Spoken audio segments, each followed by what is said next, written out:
Welcome দর্শক। আজ আমি চাল কুমড়া পাতার একদম মুচমুচে একটা বড়া তৈরি করব। খুব সহজে আপনারা বাসায় এই বড়াটা তৈরি করতে পারবেন। খুবই মুচমুচে এই বড়াটা তৈরি করার জন্য আমার মসুর ডাল লাগবে 1/4 কাপ। আমি 1 ঘন্টা ভিজিয়ে রেখেছিলাম, এরপর ধুয়ে নিয়েছি। এরপর আমি নিয়ে নিচ্ছি চাল কুমড়া পাতা। চাল কুমড়া পাতাটা আমি পরিষ্কার করে বেছে ধুয়ে পানি ঝরিয়ে নিয়েছি। আমি সেই ভেজানো মসুর ডালটা শিলপাটায় বেটে নিয়েছি। আপনারা চাইলে ব্লেন্ডারও ব্লেন্ড করে নিতে পারেন, এই রকম ঘনত্ব আছে। এর ভিতর দিয়ে দিচ্ছি 1/4 কাপ চালের গুঁড়া।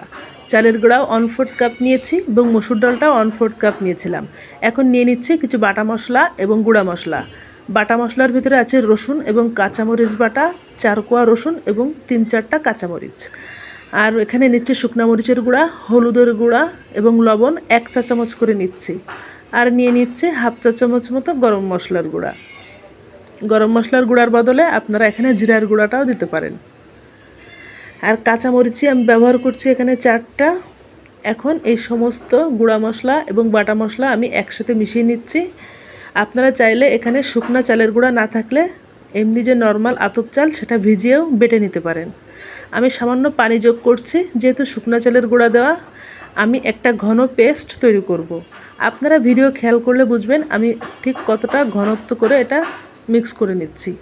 তৈরি হয়ে গিয়েছে মশলাটা এখন আমি একটা পরিষ্কার যে কুমড়া পাতা ধুয়ে রেখেছিলাম সেটা নিয়ে নিচ্ছি। এর উপর সেই মশলাটা আমি নিয়ে নেব। হাতে করে পুরাটা পাতায় খুব ভালো মতো লাগিয়ে নিচ্ছি। আপনারা ভিডিও খেয়াল করলে বুঝবেন আমি কিভাবে এই কুমড়া পাতাটা ভাঁজ করে বড়া বানিয়ে নিচ্ছি। অনেক বেশি মুচমুচে হওয়ার কারণ হচ্ছে এখানে আমি ব্যবহার করছি ডাল এবং চালের গুঁড়া। চাল এবং ডাল দুটাই কিন্তু ভাজার পর অনেক বেশি মুচমুচে অর্থাৎ ক্রিস্পি হয়ে যায়। আমি এইভাবে কুমড়া পাতাটা ভাজ করে নিচ্ছি। আপনারা কিন্তু এটা বড়া হিসেবে বিকালের নাস্তায় অথবা এটা ভাতের সাথেও পরিবেশন করতে পারেন, অনেক বেশি মজা লাগে। আমি পুরা পাতাটায় প্রত্যেকটা স্তরে এইরকম একটু একটু করে এই মশলার মিশ্রণটা মাখিয়ে নিচ্ছি এবং ভাজ করে নিচ্ছি। এতে করে ভাজার পর প্রতিটা লেয়ারই অনেক বেশি মুচমুচে হবে এবং এই ভাজটাও খুব ভালো মতো আটকে থাকবে। সবশেষে এই পাতার উল্টা দিকেও আমি একটু মশলা লাগিয়ে নিচ্ছি। এইভাবে আমি এক একটা পাতা রেডি করে নিচ্ছি।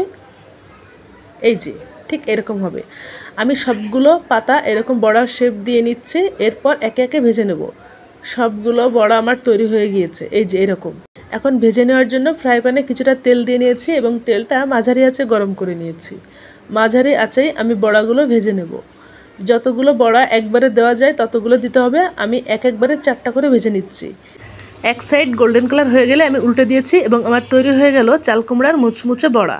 আপনারা সবাই এই রেসিপিটি পছন্দ করলে বাসায় একবার হলেও ট্রাই করবেন। খুব সহজেই এই রেসিপিটি তৈরি করা যাবে।